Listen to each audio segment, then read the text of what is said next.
CAA देश का कानून है, इसको कोई रोक नहीं सकता और हम सीएए को लागू कर रहे हैं।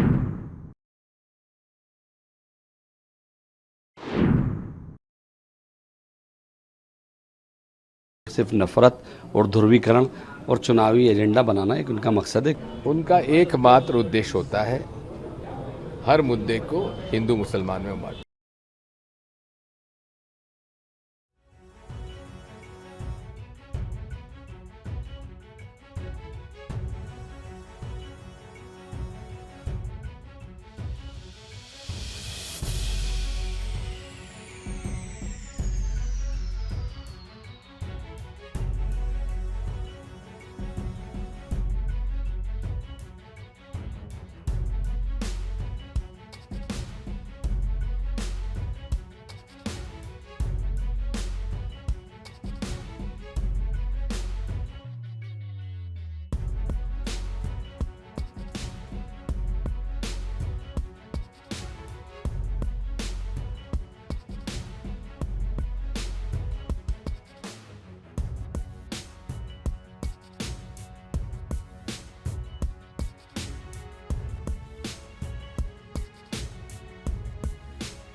पहली बात तो यह है, इतना विलंब क्यों किया और अगर विलंब किया तो चुनाव के बाद क्या दिक्कत थी। उनका एकमात्र उद्देश्य होता है हर मुद्दे को हिंदू मुसलमान में बांटो। सर वो कह रहे हैं कि नागरिकता छीनने का नहीं, नागरिकता देने का बात यह है संविधान में हर व्यक्ति को अपने धर्म को पालन करने का अधिकार है। इसलिए अगर किसी कानून में धर्म के आधार पर यह तय किया जाएगा कि कौन नागरिक बन सकता है, कौन नहीं बन सकता है, मेरे मत में ये भारतीय संविधान के खिलाफ है। ये गलत समय पे डिसीजन लिया है। चुनाव से पहले इस तरह की जल्दबाजी करने का क्या मकसद है, और ऑलरेडी एक सीए का कानून था और उसमें क्या ऐसा अर्जेंसी आ गई थी, क्यों इस तरह करा, सब समझ रहे हैं। ये एक सिर्फ नफरत और ध्रुवीकरण और चुनावी एजेंडा बनाना एक उनका मकसद है, क्योंकि अपने मूलभूत जो जनता की मांगे थी वो उसको पूरी नहीं कर सके, तो सीए लाकर उसके बिना पर ये चुनाव जीतना चाहते हैं। लेकिन भारतीय जनता पार्टी के लोगों का कहना है कि ये नागरिकता छीनने वाला कानून नहीं, नागरिकता देने वाला कानून है। हमने कब मना करा? बात तो ऑलरेडी पहले भी तो था, पहले भी तो देश के लोग नागरिकता लेते थे जो दूसरे लोगों को दी गई है। कई नागरिकता दी है ना, नागरिकता देने में कोई बुराई नहीं है, लेकिन आपको ऐसे वक्त में क्या एक एक्ट लाके ज़रूरत पड़ गई जिसको आप वो कर रहे हैं। हम लोग इसको देखेंगे और देखने के बाद इसका जिस तरह होगा, सुप्रीम कोर्ट में भी अगर चैलेंज करना होगा तो वहाँ भी करेंगे, और अगर इसके लिए आंदोलन करना पड़ेगा तो वो भी करेंगे।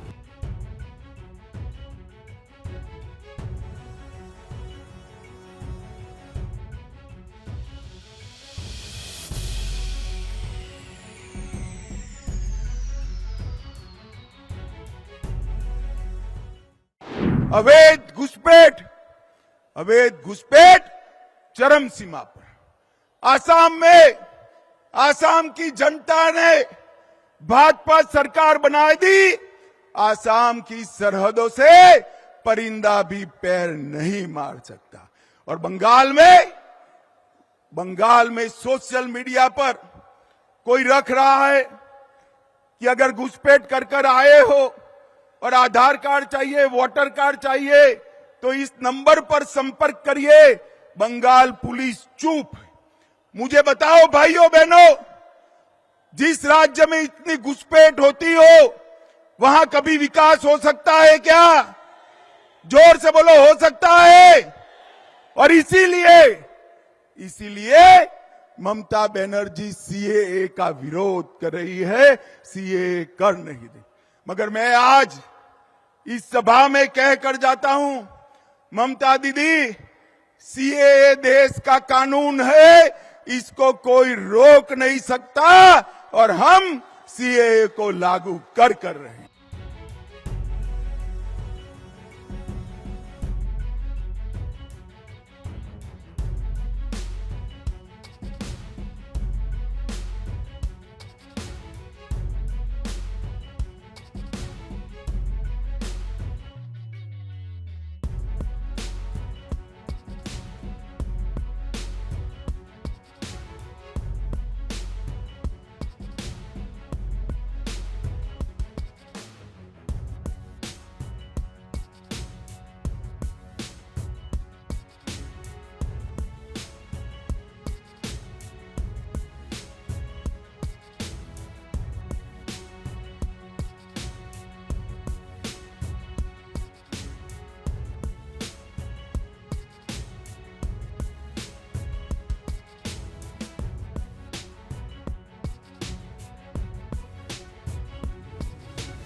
इसका मैं स्वागत करती हूँ, इस्तकबाल करती हूँ। ये नागरिकता देने का कानून है, लेने का नहीं। मैं तो प्रधानमंत्री जी का शुक्रिया अदा करना चाहती हूँ इस फैसले पर। घोषणा पत्र का ये एक मुख्य वादा था जो सरकार ने किया था, आप क्या कहेंगी इसको लेकर? देखिए, इसका मैं स्वागत करती हूँ, इस्तकबाल करती हूँ।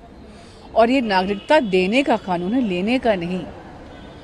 जो हमारे पड़ोस के देश हैं जैसे पाकिस्तान, बांग्लादेश वगैरह, वहाँ जो गैर मुसलमान अल्पसंख्यक हैं उनकी क्या दशा है, तो उनको अगर सरकार इज्जत और वक़ार की ज़िंदगी देना चाहती है तो इसमें क्या बुराई है। बल्कि मैं तो प्रधानमंत्री जी का शुक्रिया अदा करना चाहती हूँ इस फैसले पर। कहीं किसी तरीके का एक डर भी जो फैलाने की कोशिश हो रही है एक समुदाय को लेकर, उनको क्या मैसेज देंगे आप?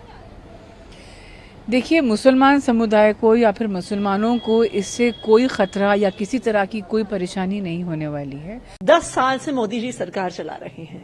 अब लोकसभा चुनाव आने के मात्र कुछ दिन पहले सीएए को कानून के तौर पे लाया जाता है। ये दिखाता है कि मोदी सरकार को पता है कि उन्होंने 10 साल में कोई काम नहीं किया। हम सीएए के कानून का पुरजोर विरोध करते हैं। केंद्र सरकार के द्वारा अब सीएए को एक कानून के रूप में पूरे देश में लागू कर दिया गया है, आज से कैसे देखते हैं? 10 साल से मोदी जी सरकार चला रहे हैं। अब लोकसभा चुनाव आने के मात्र कुछ दिन पहले सीएए को कानून के तौर पे लाया जाता है। ये क्या दिखाता है? ये दिखाता है कि मोदी सरकार को पता है कि उन्होंने 10 साल में कोई काम नहीं किया। उन्हें पता है कि उनको चुनाव से पहले आज देश की जनता को कुछ कहने के लिए नहीं है। हम सीएए के कानून का पुरजोर विरोध करते हैं। क्यों? क्योंकि आज इस देश का युवा बेरोजगार है। आज इस देश में रहने वाले गरीब के पास घर नहीं है। आज महंगाई का दर बढ़ रहा है। तो मोदी जी और देशों के अल्पसंख्यकों को भारत लाकर और उनको नागरिकता देने के बजाय हमारे देश की युवाओं को नौकरी देना, हमारे देश के आम परिवारों को महंगाई से निजात दिलाए, हमारे देश के गरीब परिवारों को घर दिलाए, अपने ऊपर छत दिलवाए। ये तो मोदी जी ने 10 साल से किया नहीं है। अब वो कह रहे हैं कि पड़ोसी देशों से अल्पसंख्यकों को भारत लेके आइए। क्यों? क्योंकि उन्हें अपना वोट बैंक बढ़ाना है। क्योंकि उन्हें लगता है कि भारत के लोग तो वोट नहीं देंगे उन्हें, तो और लोगों को भारत की नागरिकता दिलवाइए।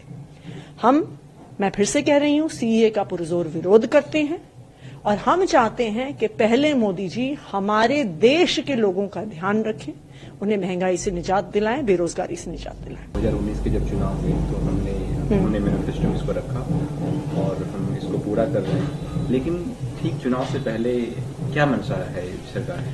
देखिए, उनके तो मैनिफेस्टो में ये भी था कि हर साल 2 करोड़ नौकरियां देंगे। उनके मैनिफेस्टो में ये भी था कि महंगाई से निजात दिलाएंगे। आपको याद होगा उनका तो स्लोगन था, बहुत हुई महंगाई की वार, अब की बार मोदी सरकार। अब देखिए, गैस का सिलेंडर 300 रुपए का था, 1200 रुपए का हो गया। डीजल 45 रुपए का था, 90 रुपए का हो गया। पेट्रोल 75 रुपए लीटर होता था, आज 100 रुपए लीटर पहुंच गया। तो महंगाई की तो दरें बढ़ती जा रही हैं, बेरोजगारी की दरें बढ़ती जा रही हैं। तो मोदी जी पहले इस देश के लोगों के बारे में तो सोचें। अब इस देश के लोगों से किए गए वादों को पूरा करें, उसके बाद पड़ोसी राज्यों से आए हुए लोगों के बारे में सोचें।